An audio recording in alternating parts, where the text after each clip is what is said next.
Buenas noches. Los tiempos de los ciudadanos y de los políticos parecen coincidir menos de lo que sería adecuado. A nivel económico y social, son muchos los frentes que permanecen enquistados.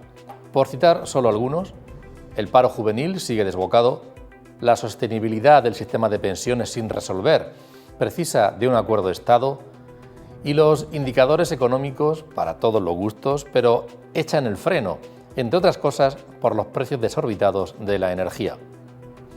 Aunque, eso sí, la llegada de los fondos europeos siguen dándonos esperanzas, si llegan pronto y se reparten bien. Y mientras todo esto ocurre, que son algunas de las cosas que realmente preocupan a los ciudadanos, los políticos se han lanzado a nivel interno a replantear las estrategias y liderazgos de sus partidos. Estamos todavía lejos de los comicios electorales, pero las convenciones, congresos, ruido de sables y los nervios se han disparado a nivel nacional y regional. Más de uno desempolvará la frase célebre de que en política el adversario está fuera y el enemigo dentro. Comienza hoy una nueva temporada del debate. Les damos las gracias por confiar en nosotros para tener más información y, sobre todo, para conocer opiniones de prestigio y así contar con un mejor criterio. Bienvenidos.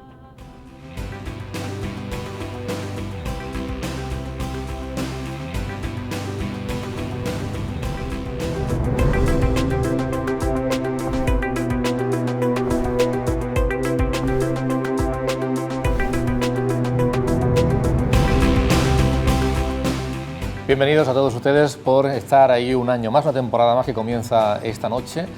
A todos los compañeros que hacen posible este programa, las gracias, evidentemente, y también muy especialmente a quienes están en este plató semana tras semana. En esta ocasión, la bienvenida lo retomamos, Víctor Meseguer. Víctor, bienvenido, un placer. Un placer volver a casa. Muchísimas gracias. Y por verano también. Muchas gracias. También nos acompaña Joaquín Azparren. Joaquín, un placer contar contigo. ¿Qué tal? Gracias por la invitación. Por el hueco. Buenas noches. Muchas gracias. Y sí, habitualmente son invitados que con cierta frecuencia durante años anteriores están aquí en este plató. Quienes no lo hacen con frecuencia, pero sí que ha estado en este plató, es David Lafuente, que les presento. David, un placer contar contigo. Muy buenas noches y un placer, Antonio, estar aquí con vosotros en este programa y en esta mesa, que siempre estoy seguro que va a ser más que enriquecedor. Pues David Lafuente, él es politólogo, además es administrador del Estado a nivel nacional, evidentemente. También es catedrático extraordinario honorario de responsabilidad social de esta universidad, de la UCAM, y además yo creo que ostenta un papel que es difícil, ¿no? Porque ha sido vocal asesor de máximo nivel, a nivel gubernamental, del Estado, de responsables políticos altos, ministerios de distintos colores políticos. Y eso no es fácil. En este momento es el subdirector general del INJUVE, del Instituto de la Juventud de nuestro país. 2 días por aquí, a prisa, con una agenda apretada que te habrán reservado, ¿verdad? Correcto, así es. Ya sabemos que venir a Murcia es un placer. Yo soy de Barbastro, provincia de Huesca. Pero la verdad es que es un placer estar aquí en Murcia y participar en todo lo que organizáis desde Popular TV y también desde la UCAM, ¿no? Con esa gran agenda que siempre organiza Víctor, intensa, muy participativa, pero siempre interesante. Joaquín, yo decía al principio que no siempre las agendas de los ciudadanos, que estamos preocupados por la subida de la luz, yo no sé cuándo va a parar, y sigue el desbocado, el desempleo juvenil, ahora se está viendo, todavía está centrado sobre el tema de las pensiones y es necesario un pacto de Estado. Pero, sin embargo, los políticos parece que se han lanzado de manera desaforada a reorganizarse a nivel interno, estrategias, ver quién líder es el que se ponen allá al frente, un proceso interno, y luego ya será el externo, y no hay elecciones a la vista, en teoría. No, en teoría y en la práctica. ¿No? Yo no creo que vaya a haber elecciones en un horizonte de 2 años. Las municipales y autonómicas llegarán primero, bueno, las andaluzas, que son las primeras en el calendario, que llegarán en unos meses, pero yo no preveo un adelanto electoral ni en la región de Murcia ni en el conjunto del Estado. Los partidos, pues hombre, es un poco como, buscando un símil, como quien está en casa dentro haciendo sus cosas y ordenando la casa y de vez en cuando se asoma a la ventana y ve un poco a ver cómo está la calle, ¿no? Cómo está el patio. Bueno, pues el patio efectivamente está bastante revuelto, sobre todo en el ámbito del mundo laboral, del mundo social, con los temas que citabas, y particularmente ahora mismo muy preocupados en el mundo del consumo, ¿no? ¿Qué pasa con la luz? ¿Qué pasa con acudir esta misma noche o mañana por la mañana a la estación de servicio y ver cómo vuelven a subir los carburantes y cómo está subiendo la cesta de la vida en conjunto, ¿no? El ir a la compra en estos momentos ya es más caro y esto se está percibiendo ya por los ciudadanos. Vamos a ver cuál es la contestación del Gobierno a algo que, insisto, va como una bola de nieve creciendo poco a poco, pero habida cuenta de cómo se comporta y se va a comportar la coyuntura del mercado energético, según dicen los expertos, de aquí al verano del año que viene, evidentemente esto no va a parar, con lo cual vamos a ver cuál es la capacidad y el margen que tiene de reacción el Gobierno para intentar frenar en la medida de lo posible las consecuencias de, como digo, lo que ya algunos llaman la crisis energética internacional que tenemos en estos momentos, ¿no? Cuestiones económicas sí, encima de la mesa, energía, pero de momento elecciones no, dice Joaquín. Bueno, elecciones a nivel nacional no creo, a nivel regional tampoco, pero sí habrá proceso. Es decir, yo creo que la Junta de Andalucía, por ejemplo, está en un proceso, está en un compás de espera, ¿verdad? Lo que pasa es que no hay elecciones, pero sí hay un debate interno de los partidos. Hay una nueva generación que quiere desbancar a una generación anterior, personas, políticos entre 40 y 50 años que están buscando su espacio. Y claro, esos son primarias, son congresos. El Partido Popular se reúne de aquí a nada en Valencia para tener un congreso nacional, después lo tendrá que tener en Murcia. El PSOE está en primarias, porque es su modelo de elección de candidatos. Tiene congreso también, tendrá congresos regionales, pero tiene primarias. Fíjate, yo creo que os decía, es ese momento de posicionamiento que deben tener los partidos. Yo creo que hay 4 o 5 nombres que están encima de la mesa que son los que montan todo este alboroto. Uno es Ayuso.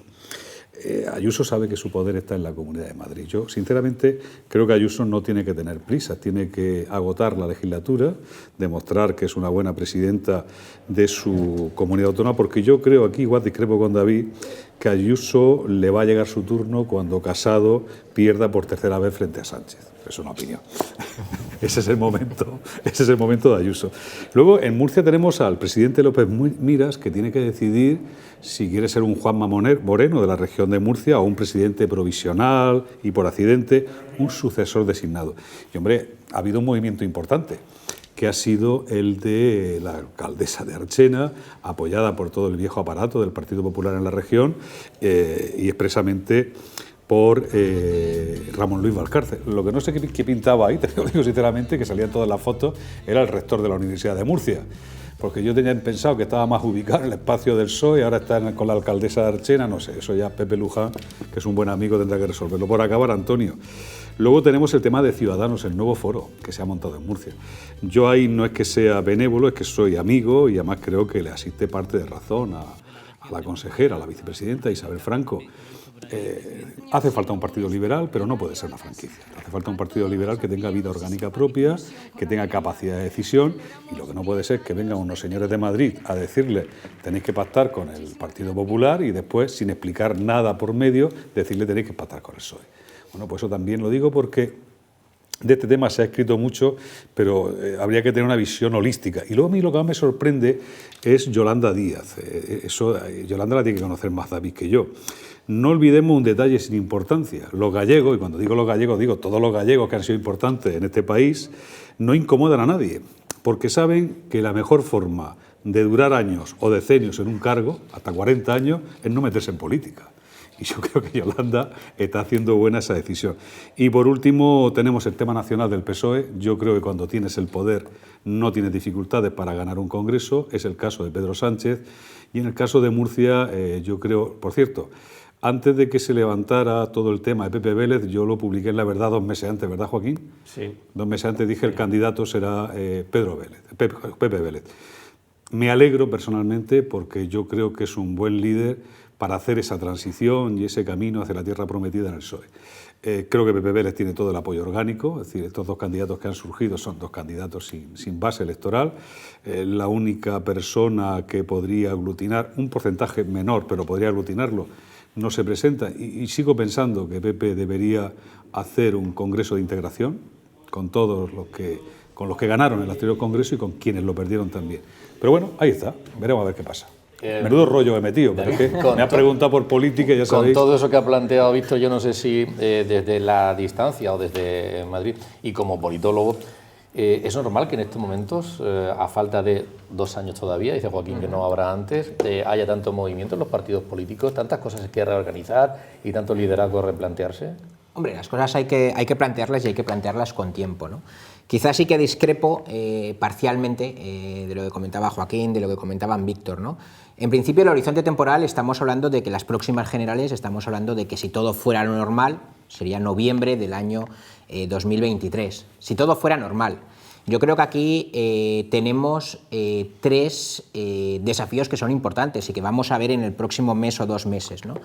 Por un lado, la gestión de los fondos europeos. No podemos olvidarnos de que llegan los fondos Next Generation, que el fondo de reconstrucción, y que ya vamos a tener que, España va a tener que empezar a justificar gasto en diciembre de este año, ¿no?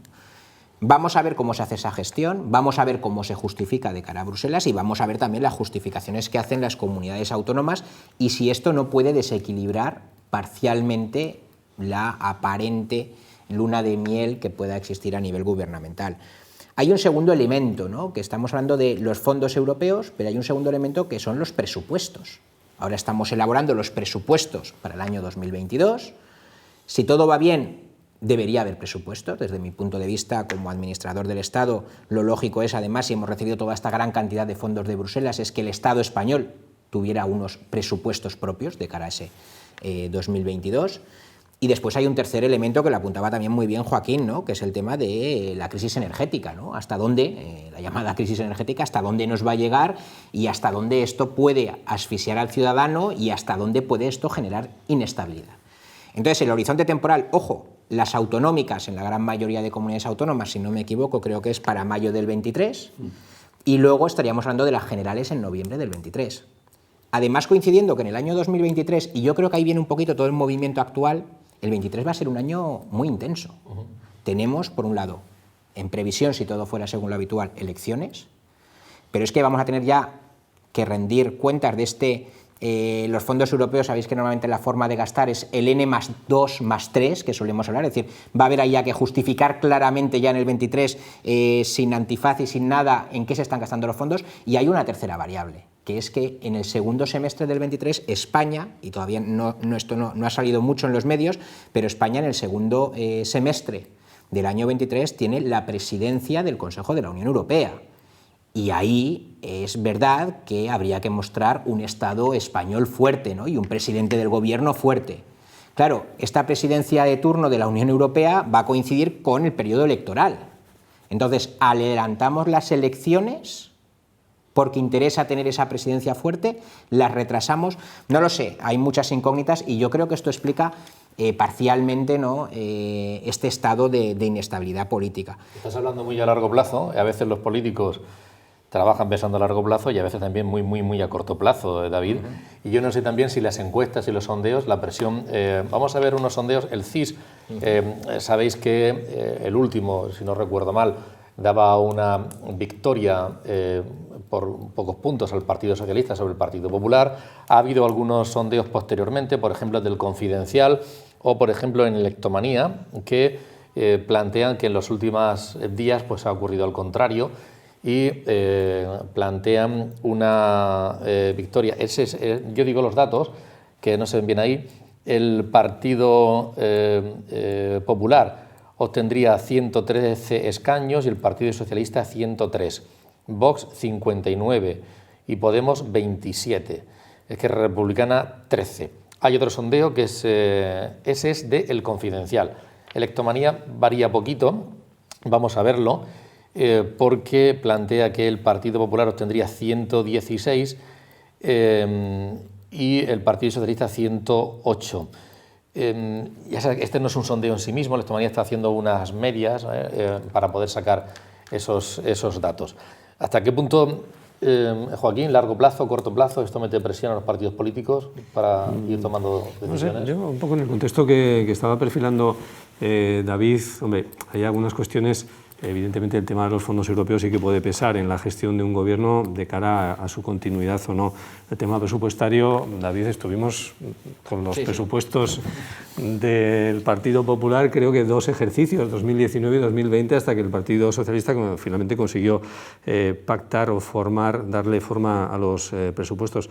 En esta ocasión yo creo que lo tiene más fácil para los presupuestos del año 2022, habida cuenta que tiene sentado a la mesa del diálogo a Esquerra Republicana de Cataluña, con lo cual esos votos se supone que estarán garantizados de cara a la votación y al apoyo para sacar las cuentas adelante. Y a Podemos yo creo que ahora mismo no le interesa romper un gobierno por el tema presupuestario, dada la propia dinámica interna de la propia formación política, con lo cual muy por encima, o mejor dicho, muy por debajo de lo que perfilan los titulares o las significaciones que se hacen en los consejos de ministros al término del mismo, entre Escrivá y Yolanda Díaz, etcétera, etcétera, yo creo que el primer interesado en que haya presupuestos, en este caso, y llegar a un acuerdo con el Partido Socialista y con la parte del gobierno de esta formación, es la propia formación morada, con lo cual yo creo que esa incógnita se puede despejar.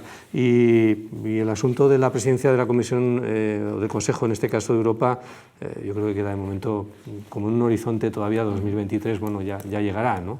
Ya llegará. Pero sí el tema de los fondos europeos puede ser un tema. Hacía referencia antes, Víctor, a el que se ha creado, se presentaba aquí el Foro Liberal de la región de Murcia, en los que eran diputados del partido de Ciudadanos tránsfugas y que lo han promovido, lo han creado y invitaban a Juan Carlos Girauta a que interviniera. Hemos aprovechado que estaba aquí para preguntarle varias cosas. Por una parte, cómo ve él lo que has dicho tú antes de referencia, moción de censura fallida. También le hemos preguntado por el futuro de Ciudadanos, cuál cree que es. Y por otra parte, pues todo el affair de Puigdemont, hasta qué punto puede influir también, ser un elemento que influya en la estabilidad del gobierno nacional.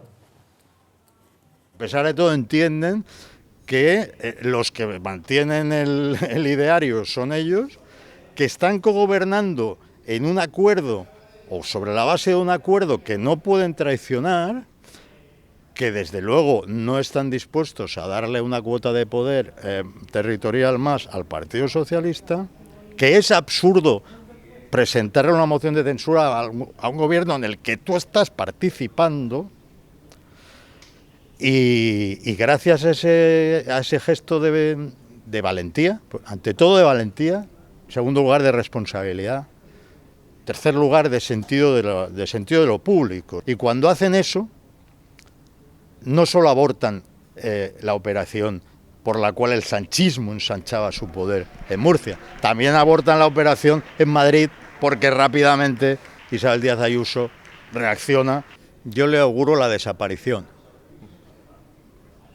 Lo digo sin alegría y sin pena, la desaparición porque no tiene ningún sentido ni de continuidad con lo que el proyecto era, ni aporta nada más que incertidumbre a quien pacte con ellos. ¿A qué habremos llegado para que la detención de este sujeto, en vez de suponer una alegría para el gobierno, suponga un problema? Pues hemos llegado a eso, a que el gobierno se apoya para permanecer en el poder en formaciones separatistas catalanas que todavía se mantienen en sus 13, que dicen que lo van a repetir, y con los que se ha montado una mesa paralela a las instituciones que ignora los parlamentos autonómico y nacional y que pretende negociar sobre cosas que no son objeto de negociación posible, porque son ilegales e impensables, como la autodeterminación y la amnistía.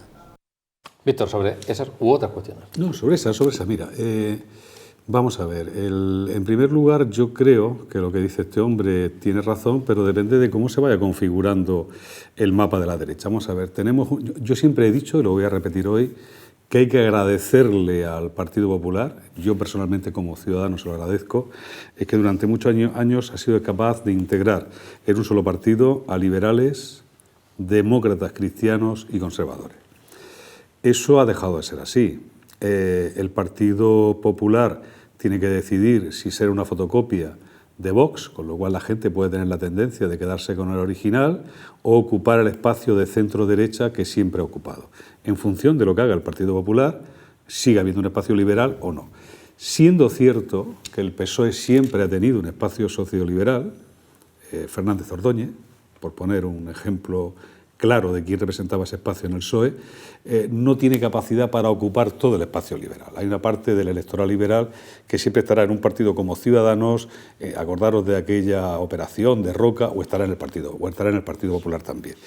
Luego, moción de censura fallida. Yo creo que ahí este hombre lo que plantea es verdad y tiene todo su sentido. No, primero, es muy difícil hacer una moción de censura contra ti mismo.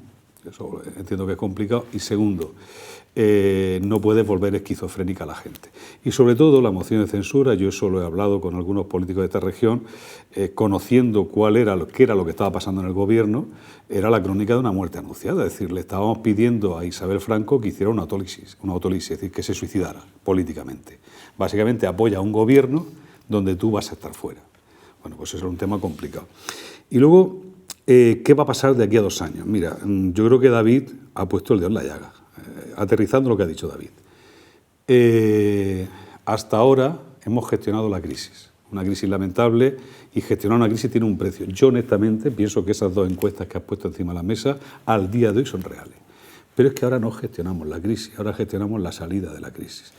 Además, con un dinero que viene de Europa, que son unos cuantos miles de millones de euros. Pero además, y también lo ha dicho David, teniendo en cuenta que tenemos un proceso electoral que va a coincidir con la presidencia europea de turno, con el presidente del Gobierno de España. Eso, a mi juicio, da voto. Y decía lo de Puigdemont. Mira, lo de Puigdemont a mí me recuerda a esa china en el zapato que siempre te recuerda que la mejor forma de correr una maratón es ir descalzo. Yo honestamente me alegro mucho que este señor haya vuelto a Bruselas. Creo que de haber sido detenido y traído ante la justicia española, el triunfador habría sido él, carente de protagonismo, cada día tiene menos protagonismo en la vida pública, y a veces cuando me enteré de la noticia tuve dudas de si no lo había provocado él mismo la detención. Tuve unas dudas tremendas. Cuando uno ve a Puigdemont no ve a un líder político, sinceramente, sino a un resentido. A mí Puigdemont es un señor resentido, alguien que desde la alcaldía de Girona pensó en dar, no sé si un golpe de mano o un golpe de Estado, para luego aparecer como florilegio de la patria, como nuevo padre fundador de la patria catalana. Me parece todo hace de la profesión política un juego de soberbia, de irredentismo, de mesianismo. Yo sinceramente tengo ganas de pasar página de este hombre. Evidentemente, antes o después tendrá que pasar por las manos de la justicia. Honestamente pienso que no es el mejor momento. Me alegro mucho de que la justicia italiana le haya dejado volver a Bruselas, porque de haberlo detenido habríamos montado un impasse importante nuevamente en la política española. Hay 2 cuestiones que me gustaría profundizar sobre esto. Le voy a dar la palabra a David, pero antes, sobre el aspecto meramente técnico, meramente legal, le hemos pedido opinión a José María Caballero Salinas, que es el director de la Cátedra de Derecho Penal de esta universidad, es abogado penalista, y sobre ese proceso y actuación ha dicho lo siguiente. No podíamos esperar otra cosa si la propia justicia española no tenía clara cuál era la situación, si los abogados del Estado estaban diciendo que la euroorden había sido cancelada y sobre esa información, sobre esa cuestión había información contradictoria que se estaba mandando a Italia, pues yo veo perfectamente lógico y razonable, aparte de otras cuestiones políticas que entiendo que también están detrás de esta decisión. La justicia italiana decidió pues no complicarse la vida y poner a este hombre en libertad y que eso, primero que nos aclaremos nosotros y después ver lo que hacen los demás. Se quedará en agua de borrajas, este señor seguirá paseándose por ahí por Europa, haciéndose además el mártir cuando no tiene mucho sentido, porque por otro lado entiendo que la justicia italiana, como cualquier otro tipo de justicia europea, que no tenga ningún interés en tomar cartas en el asunto, porque se van a molestar ellos en detener a una persona, mandarla a España, para que llegada a España pues se le indulte recién terminado el juicio, se le indulte y se le pida disculpas, o sea que es una pérdida de tiempo miserable. Es un apunte técnico, pero también tiene consecuencias políticas, David, Y sobre esas consecuencias políticas, donde yo quiero profundizar un poquito y coger tu opinión, tener tu opinión, es porque inmediatamente Pere Aragonés ponía este tuit, vamos a verlo, en las redes sociales, que es muy elocuente porque es una persona que está negociando con el gobierno de España, sentándose en una mesa de diálogo, pero inmediatamente va y pone esto ante la persecución y represión judicial, habla persecución y represión judicial del Estado, la más enérgica condena. Se debe detener. La amnistía es el único camino, la autodeterminación la única solución. A tu lado, tal. Esto políticamente es complejo. Es complejo y fíjate, Antonio, lo que más me sorprende, este tuit entiendo que es el real y que lo ha escrito en castellano. No, lo ha escrito en catalán. En catalán, vale. Y lo hemos traducido nosotros. Vale, perfecto. Porque es que es lo que más me sorprende y lo primero que me sorprende es que Pere Aragonés siempre escribe sus tuits en catalán. Sí, ¿no? sí, lo escribió en catalán, lo hemos traducido. Y me sorprende hasta cierto punto. Me sorprende hasta cierto punto porque el mismo día de la mesa de diálogo puso 2 o 3 tuits seguidos, Pere Aragonés, diciendo que nosotros lo tenemos claro, no me acordará cómo lo decían literalmente, ¿no? Nosotros lo tenemos claro, la solución, vuelvo a decir otra vez lo mismo, la solución pasa por la autodeterminación, ¿no? Es decir, obviamente está tensando muy mucho las cuerdas al gobierno actual y en este caso a Pedro Sánchez, ¿no? Coincido con Víctor en lo que decía, hasta qué punto Puigdemont no forzó el poder ser detenido en Italia, precisamente para volver a los titulares de los medios y decir, bueno, qué injusta es la justicia española, valga la redundancia, etcétera, etcétera, ¿no? Pero yo creo que aquí la jugada la ha vuelto a salir mal. Y yo creo, además, nuevamente también, que esto cuando se produjo la detención, pues parecía que iba a poner en un brete al presidente Pedro Sánchez, y Pedro Sánchez ha vuelto a salir bastante airoso otra vez de esta situación, ¿no? Veremos el devenir de los días, pero Pedro Sánchez, no sé si por las circunstancias, pero ha vuelto a salir relativamente airoso. De todas formas, el tema catalán va a tensar mucho las relaciones y va a tensar mucho lo que queda de gobierno. Y en relación con las encuestas que decías anteriormente, pues yo comparto, yo creo que las principales encuestas escuelas de opinión que hacen los principales sondeos, ¿no? GAP3, Metroscopia, Sigma 2, yo creo que son muy acertadas en España. La verdad es que yo creo que hacen magia casi, porque con el poco número de muestreo que utilizan, los resultados se asemejan mucho a la realidad. Pero no podemos olvidar que lo que cambia mucho en España es la opinión de los españoles, ¿no? de los votantes. Yo ahora recuerdo, en enero del año 2019, 4 o 5 meses antes de las autonómicas, prácticamente el partido más votado en España en enero del 19 era Ciudadanos. Evidentemente ahí hubo una serie que antes el exdiputado Girauta lo estaba comentando, ¿no? Hubo una serie de decisiones que hicieron que cayeran totalmente, ¿no? Pero es que en enero del 19 el principal partido en España era Ciudadanos, en mayo tiene una caída muy importante y ya en las elecciones de noviembre se derrumba, ¿no? Y ojo, elecciones de noviembre que 2 semanas antes los principales sondeos sí que ya decían que se iba a hundir, ¿no? Y la gente decía, bueno, ¿cómo va a cambiar tanto la opinión española? Pues el votante español cambió de opinión y ahí está, ¿no? Claro, esto al final, estas encuestas pues pueden en un momento dado también decir, oye, pues vamos a adelantar el horizonte temporal porque interesa políticamente tal, veremos qué es lo que pasa y qué momento se elige para convocar elecciones. Ahora no nos ve nadie, no oye nadie. Tú que eres muy de casado, ¿verdad, David, o no? Digo, ahora bueno, que no...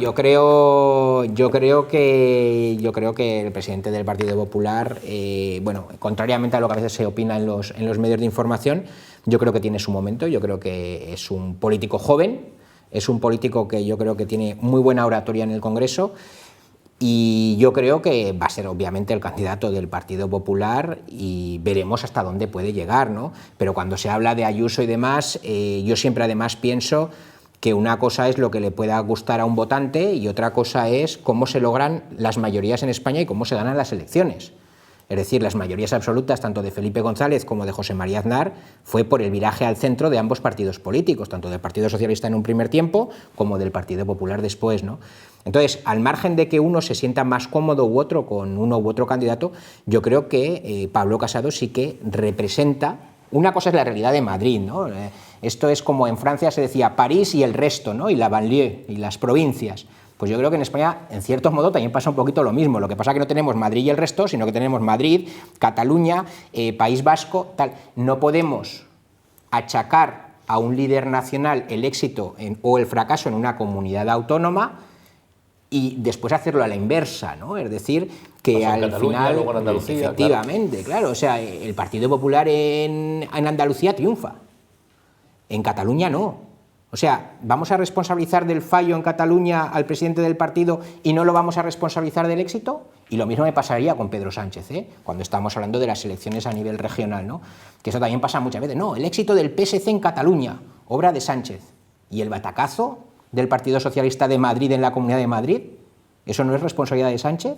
Lo que pasa es que, David, cuando hay un partido que está gobernando, yo creo que el ciudadano que discrepa de eso busca una figura que sea también icónica.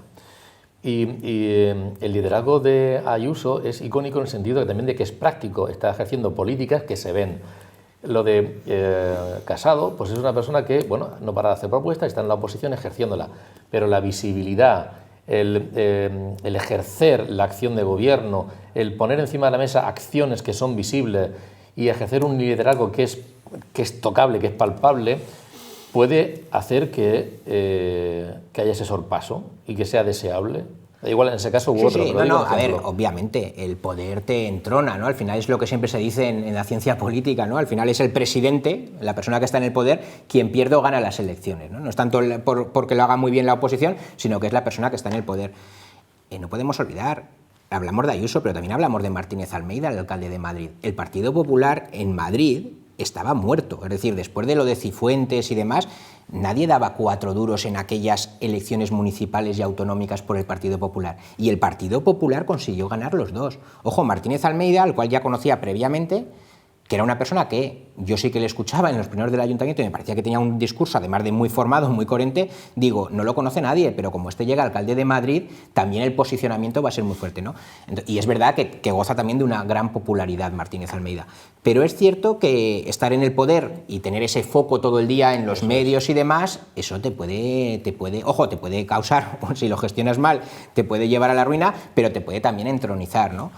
Veremos qué es lo que pasa, pero yo ya digo, yo además creo que las 2 apuestas, tanto de Ayuso como de Martínez Almeida, se ha dicho hasta la saciedad, fueron 2 apuestas personales de Pablo Casado, y yo creo que al final en política hay una cosa que es muy importante, que es la lealtad, y yo creo que esa lealtad va a seguir estando ahí, aunque bueno, a veces esas lealtades flojean. Oye, 4 reflexiones, pero de 20 segundos, ¿eh? De 20 segundos cada una. La primera sobre el foro liberal que hemos escuchado, estábamos escuchando a Girauta. Girauta es un magnífico contertulio y, bueno, pues habida cuenta de su viaje primero por el Partido Popular, luego pasando por el Partido Socialista, después por Ciudadanos y ahora desembocando en este proyecto que parece más personal que otra cosa. Bueno, yo entiendo que este foro liberal lo que intenta es presentar en conjunto una conjunción, llamémosle así, valga la redundancia, de intereses personales para el futuro político de determinadas personas en la región y en el conjunto del país y ofrecérselo en un paquete al Partido Popular como si fuera el viaje al centro de determinadas personas dentro de un partido, que en el fondo están persiguiendo intereses particulares en su vida política futura y poco más. Segunda reflexión, el tema de la convención del Partido Popular está siendo estos días, está siendo esta semana, concluye este fin de semana en Valencia. Insistentemente todos los intervinientes le están diciendo a Pablo Casado, le insisten en ese viaje,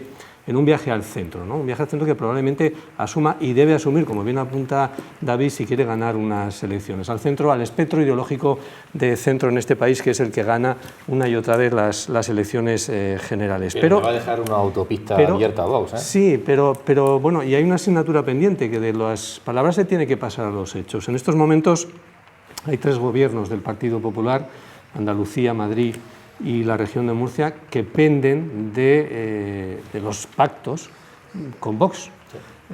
Tiene que pasar el Partido Popular de las palabras, de ocupar el centro ideológico de palabra, a los hechos. Y la primera prueba de fuego la va a tener en unos meses, como citábamos anteriormente, en Andalucía. Si Juanma Moreno gana las elecciones, como parece que las encuestas le van apuntando, y si necesita del concurso de Vox, hasta dónde va a llegar el viaje al centro del Partido Popular en Andalucía y por extensión en el conjunto del país.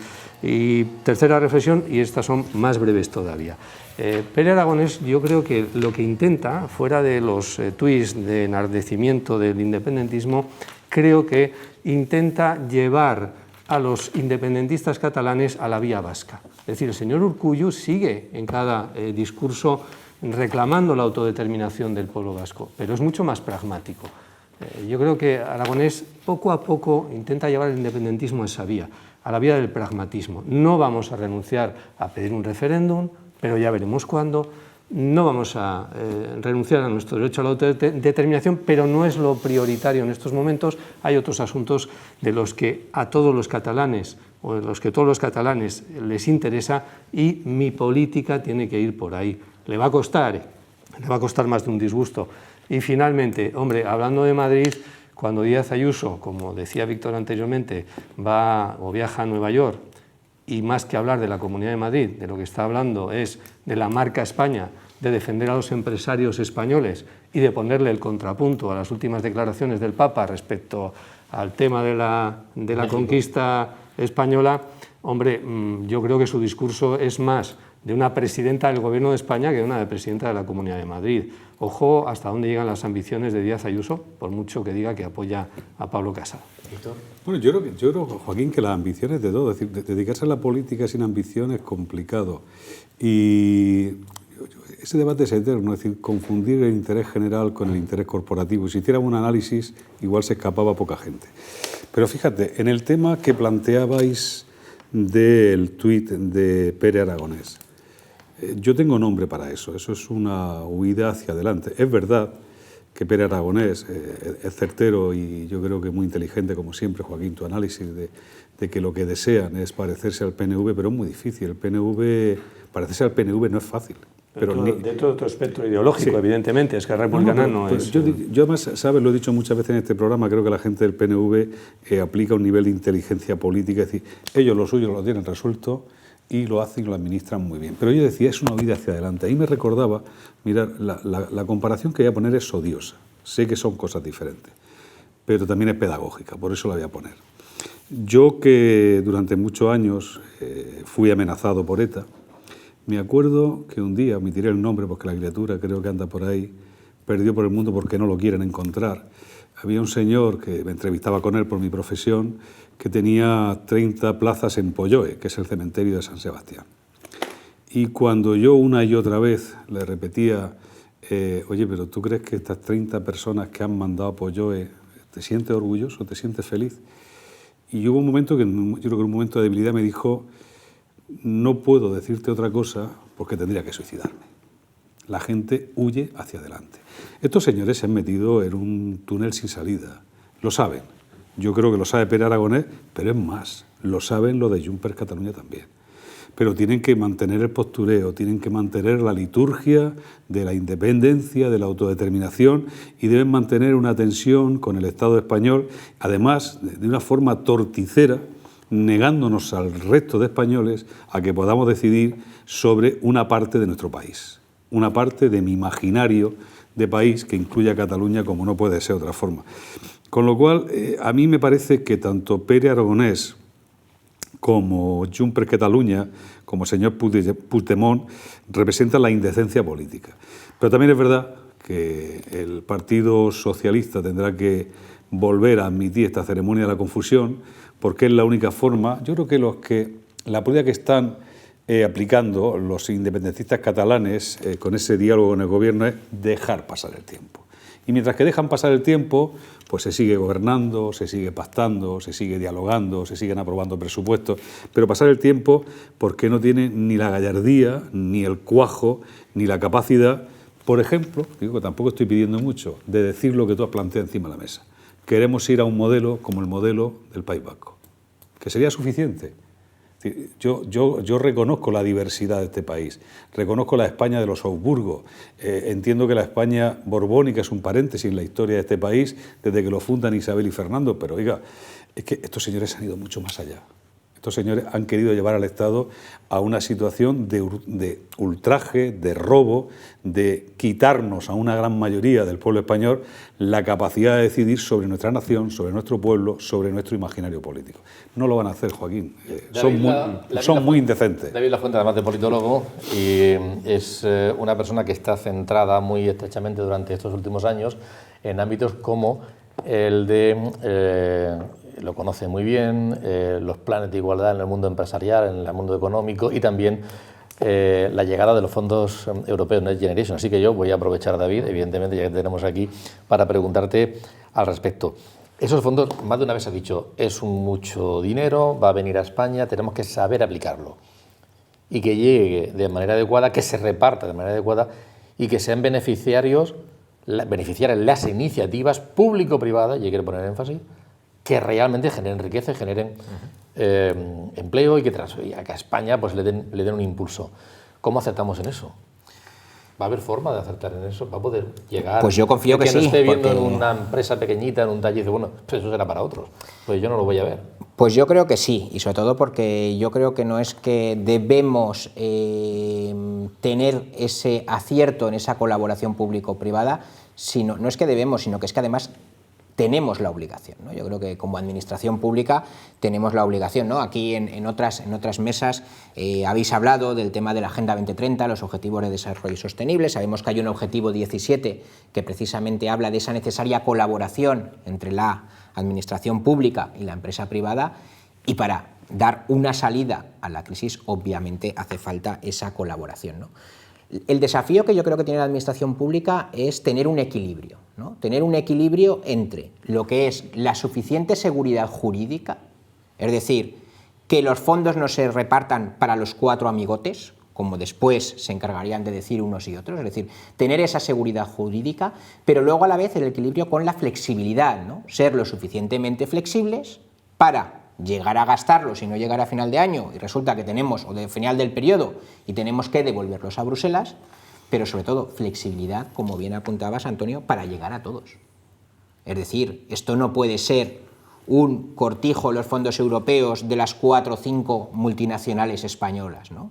Y ahí yo creo que está el desafío, ¿no? Ese equilibrio entre seguridad jurídica y flexibilidad, pero una flexibilidad llegando a todos. ¿Sabremos, no sabremos? Pues bueno, pues al final esto es como, bueno, pues como decíamos antes, ¿no? Como GAP 3, como Metroscopia, como Sigma 2, si nos preguntan, pues unos pensaremos una cosa y otra.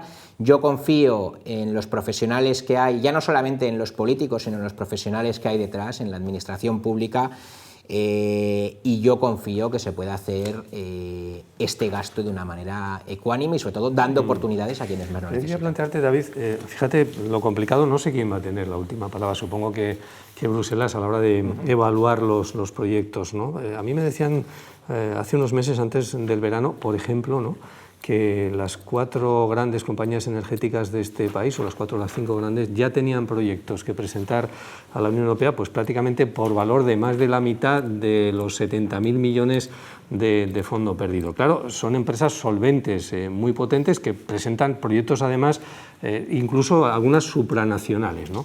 Evidentemente, yo no sé hasta qué punto esa prioridad sobre esos proyectos más solventes se va a ejercer pues sobre la capacidad que pueda tener una pequeña y mediana empresa de la región de Murcia a la hora de intentar acceder a un fondo Next Generation, ¿no? Y luego también creo que hay otro criterio, bueno, aparte que entraría dentro de esa lógica, esos proyectos grandes de estas multinacionales están apoyadas precisamente en inversiones públicas que refuerzan ellos con sus propios fondos, es decir, cumplen con el objetivo de la inversión público-privada. Y luego, bueno, está el tema también de los proyectos suprarregionales, ¿no?, que también parece que la Unión Europea es muy favorable y ve con buenos ojos proyectos que accedan a fondos Next Generation, que no solamente, por ejemplo, partan de la región de Murcia, sino que se presenten con un carácter, digamos, de 3 o 4 autonomías, ¿no?, con un interés común. Entonces, el pequeño y mediano empresario que quiera acceder a un fondo europeo, ¿qué posibilidades tiene, ¿no?, frente a estos gigantes, digamos, o estos planteamientos gigantes? Un segundito, Víctor, ya te doy la palabra. No, yo fíjate, continuando con los argumentos que se están poniendo encima de la mesa. Primero, habéis puesto el dedo en la llaga, es decir, las alianzas público-privadas es el ODS 17. Es decir, son Naciones Unidas que nos dice para resolver los 16 grandes problemas del mundo, el hambre, la falta de una educación inclusiva, la salud, el bienestar, el cambio climático, hace falta alianzas público-privadas. Pero hay 2 formas, me vaya a permitir, lo digo sin cabrearme, hay 2 formas de entender lo público-privado, cuando se hace desde lo público y cuando se hace desde lo privado. Si yo defiendo las alianzas público-privadas, por ejemplo, no lo digo por obsesión, desde la UMU digo que las alianzas público-privadas me gustan cuando lo privado me da pasta, pero que si lo que consiste es que lo privado ponga una universidad, entonces ya no me gusta. A ver si analizamos con respecto al ODS 17 dónde estamos. Es decir, si el ODS 17 dice alianzas público-privadas, no significa que lo privado estemos para darte dinero a ti. Estamos para compartir la corresponsabilidad de buscar soluciones a los problemas reales. Lo digo porque esos temas a mí me dan mucha rabia y mucha urticaria, ¿no? Yo creo además que la crisis, y los fondos Next Generation, lo comentaba David, son muy importantes porque la crisis nos ha descubierto nuevos principios ordenadores de la economía mundial y local. Primero, el valor y la importancia de la logística va a ser muy importante. Segundo, la digitalización, la transición digital, la transición verde y un cuarto que la gente no le presta atención, que es la vuelta a un cierto proteccionismo nacional en temas claves como producto de la salud o de la industria. Si queréis hablamos de los microchips chinos. Y luego, alianzas público-privadas. Yo tengo que decirlo porque estoy en mi casa y esta es mi camiseta. Acaban de concedernos uno de los más importantes rankings internacionales, que la UCAN lidera el sistema de alianzas público-privadas de generación de fondos privados para la investigación de destino público. Eso no lo dice la UCAN, lo dice un ranking internacional de máxima reputación, como se acaba de decir hace 4 días en los medios de comunicación, que nuestra Facultad de Medicina está muy por encima de otras facultades de medicina de la región, no voy a poner yo el dedo en la llaga, y está entre las 10 más importantes a nivel europeo. Bueno, pues eso hay que tomar nota, pero eso lo conseguimos porque trabajamos. Yo te voy a poner, Antonio, 2 proyectos en los que estamos trabajando ahora mismo y para mí son importantes. Mira, y esto le tengo que dar las gracias a David, no por nada, sino porque me dijo existe esto y lo estamos trabajando. El hombre representa al Estado y no pasa de eso. Estamos construyendo, esto es una vieja idea del presidente, un proyecto de UCAN Senior y estamos buscando voluntariado de personas mayores, un médico, un ATS, un periodista, un ingeniero, que quieran cuidar a personas mayores que están en un centro de tercera edad. Lo estamos haciendo con una alianza público-privada con el Ministerio, con una orden que acaba de sacar. Se ha incorporado a través de la cátedra que creó el presidente Mensajeros de la Paz y estamos también la propia UCAN. Bueno, estamos generando una alianza público-privada sin ningún tipo de complejo. Otro proyecto. Mirad, mañana se presenta en la UCAN un proyecto de gestión del talento. Es esa vieja idea, ¿no?, de atraer, retener y promocionar a los trabajadores con mayor potencial productivo en una empresa.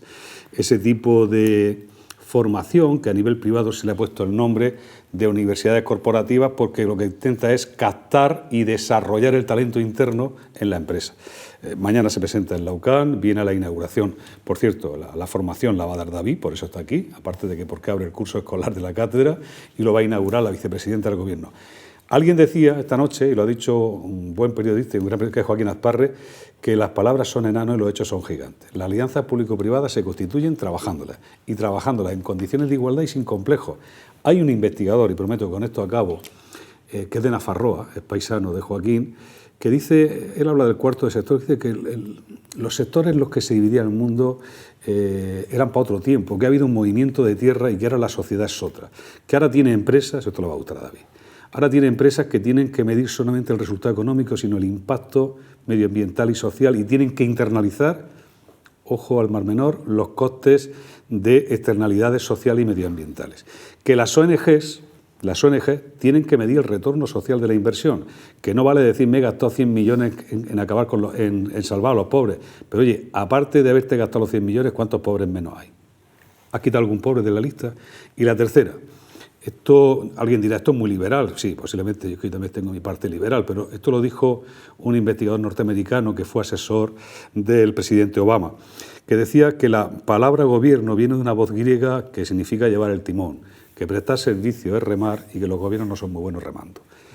Es una gran oportunidad.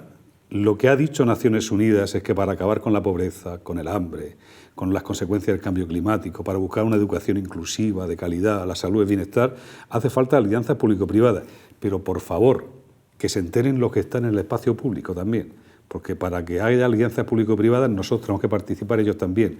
Yo, una vez más, recordar que nosotros estamos financiando los presupuestos regionales de la región de Murcia, los presupuestos autonómicos de la región de Murcia, financiando con dinero privado 22.000 plazas que estamos honorando de los presupuestos públicos. David, perdón, sobre lo que dice Víctor, o lo que apuntaba Joaquín, cómo llegar al pequeño, no sé también si las cámaras de comercio, si las organizaciones empresariales que analizarán, no sé cómo forma.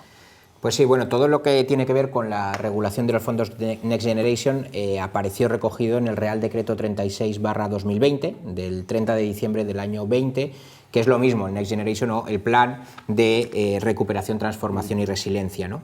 Y ahí hay una parte de ese Real Decreto que a mí coincido en los temores de Joaquín, pero me hace ser esperanzador, y es que recoge el propio Real Decreto que tiene que haber una reserva para lo que sería subcontratación de empresas pequeñas, ¿no? Es decir, que aunque al final parte de estos fondos se los lleven las empresas grandes, porque al final son las que te pueden hacer un paquete mucho más completo para una acción de gran envergadura, como no estamos hablando de acciones de 100.000 euros, afortunada o desgraciadamente, no sé si es afortunado o desgraciado, pero lo que sí que incluye ese Real Decreto es la necesidad de subcontratación. De hecho, en los próximos meses vamos a ver un desarrollo legislativo normativo de este Real Decreto, y ahí es donde se va a especificar concretamente en qué consiste esa subcontratación, precisamente atendiendo a pymes. Y una cuestión más, ¿no? Y muy importante, y que tiene que ver con todo lo del ámbito de la responsabilidad social, ¿no? Que es la introducción de cláusulas sociales. Ese propio Real Decreto, ya la posibilidad de introducir cláusulas sociales, donde en las cláusulas sociales evidentemente están estos elementos de llegar al autónomo, de subcontratar con pymes, etcétera, etcétera, se recoge ya en la Ley de Contratos del año 2017, pero es que este Real Decreto del Fondo de Recuperación, Transformación y Resiliencia lo contempla también específicamente, ¿no? Vamos a introducir cláusulas sociales y mucho me temo, o al menos es lo que se está negociando ahora, que estas cláusulas sociales van a ir en esta línea, ¿no? Precisamente por dar oportunidades y generar oportunidades y sobre todo diversificar lo que supone una gran cantidad de fondos. Es que no podemos olvidar que es que el margen de maniobra es muy alto, ¿no? O sea, los presupuestos del Estado, estamos hablando de unos 500.000 millones de euros, 600.000 millones de euros que estamos hablando, y ojo, si de esos 500.000 millones de euros, pongamos por caso, tú retraes del presupuesto del Estado lo que gastas en pagar las nóminas de los funcionarios, establecimientos, pago de pensiones, pago de cotizaciones por desempleos, etcétera, etcétera, lo que te queda para hacer política pública, igual estamos hablando de 80.000 millones de euros, y estamos diciendo que de Bruselas llegan 140.000 para hacer política pública. O sea, hay que tener claros estos números, ¿no? Es decir, el Estado tiene una importante suma de dinero para, bien restribuido y, ojo, en colaboración y cooperación con las comunidades autónomas, conseguir una transformación real y unas oportunidades para el conjunto de la sociedad. Yo interpelaría a David, porque esto es muy importante, Antonio, ¿qué parte, vamos a olvidarnos de Next Generation, qué parte de los fondos europeos no se gestiona en este país? La cifra es escandalosa. La cifra es escandalosa, es decir, son fondos europeos que tenemos aquí y no nos gastamos. No hay que hablar de Next Generation, ¿vale? Y decir, oye, ¿y por qué no promocionáis lo que dice Joaquín? No se gastan porque hay que cofinanciar. Claro, y porque hay falta de flexibilidad y buena gestión, no me escuches, David, por parte de las administraciones que componen el Estado, las autonómicas entre ellas. Oiga, si ya no es lo que viene, es que tenemos mucho dinero que no nos gastamos y devolvemos. Hoy. Vamos a terminar, pero con una ronda de preguntas muy concretas que yo traslado a Joaquín. El ministro de Empleo decía que igual hay que alargar hasta los 75 años la edad para jubilarse. No en todos los casos, en algunos sí, y a mí me genera la duda de eso es seguir manteniendo activo el talento de las personas mayores, y eso está bien, o pone en riesgo la incorporación de los jóvenes si tenemos un desempleo desbocado juvenil, y sería gravísimo en ese caso. ¿Tú con qué estás? Son dos cosas distintas y muy brevemente, vamos a ver, yo siempre que viajo a Alemania, no lo suelo hacer habitualmente, pero sí que he estado en varias ocasiones, siempre me ha sorprendido, por ejemplo, la edad media en un pueblecito, no estoy hablando de las grandes ciudades, en un pueblecito, la edad media, por ejemplo, de las cajeras que están en un supermercado. Son personas mayores. O entrar en una actividad de una playa, donde, por cierto, en el Mar del Norte, en la mayoría de ellas, se paga por acceder a las playas, quien te cobra es un señor de avanzada edad. Son personas que están complementando, ojo, estamos hablando de Alemania, cuidado, donde se supone que atan los perros con longaniza, que se dice en mi tierra, ¿no? Son personas que tienen que complementar su jubilación, sus prestaciones, con una serie de trabajos por horas a lo largo de la jornada. Yo creo que lo que Escrivá quería decir o intentaba decir es más o menos eso.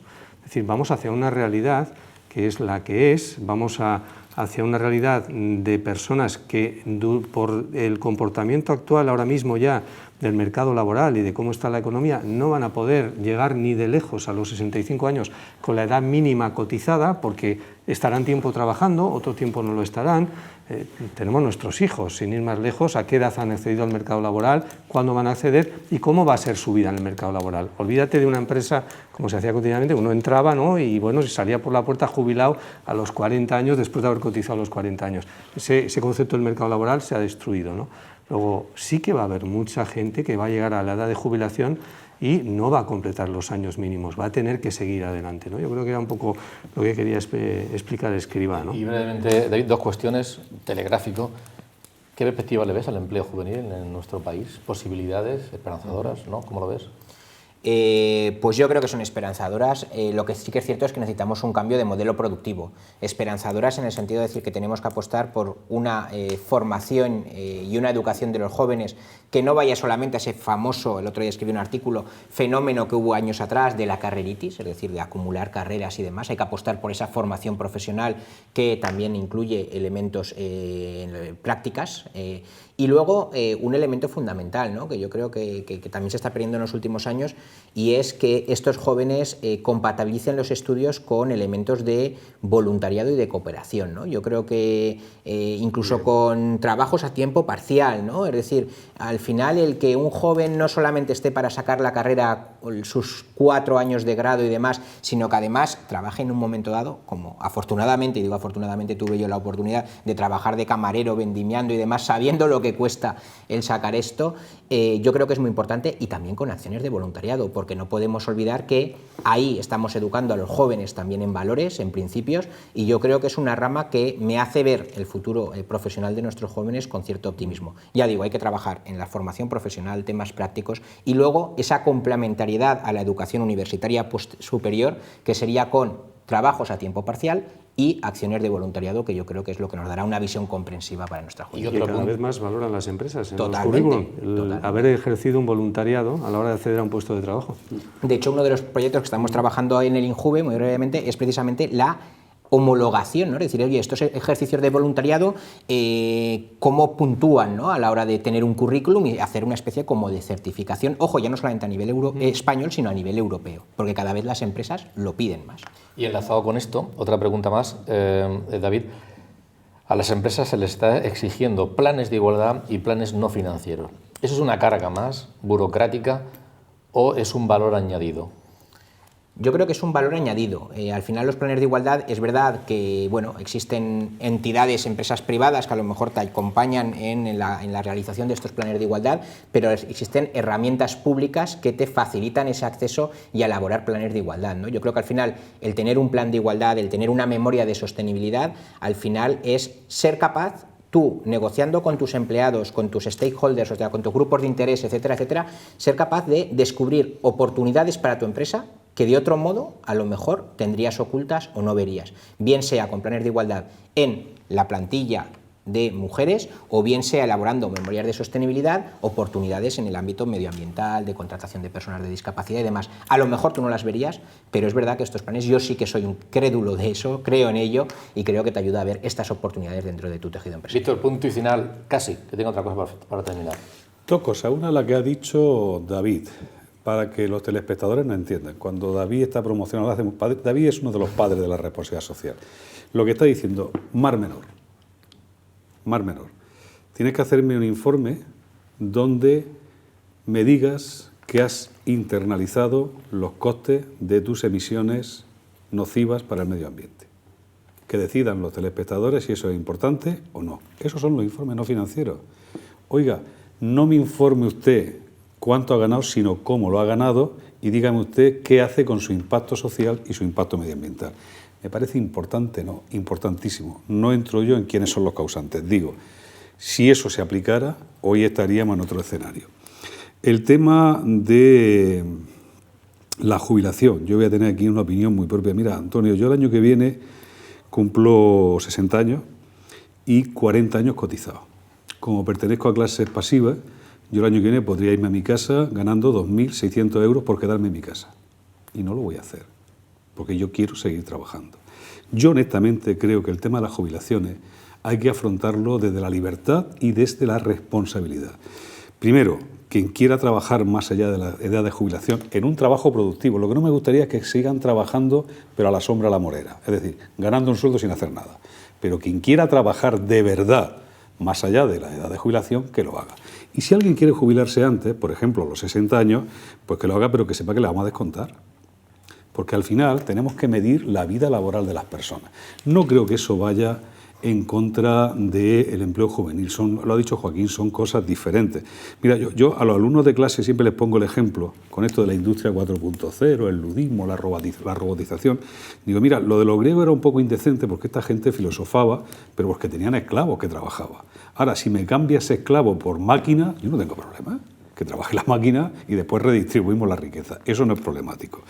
Y ya para acabar, decir, lo que sí no me gustaría, y eso va enlazado con el tema de los mini-jobs en Alemania, es que rebajáramos el sistema público y alzáramos el sistema privado complementario para que se haga un negocio con la pensión. Eso sí que no. Es decir, lo que dice Joaquín es el sistema público de pensiones en Alemania no es mejor que el español, hay que decirlo. No es mejor que el español.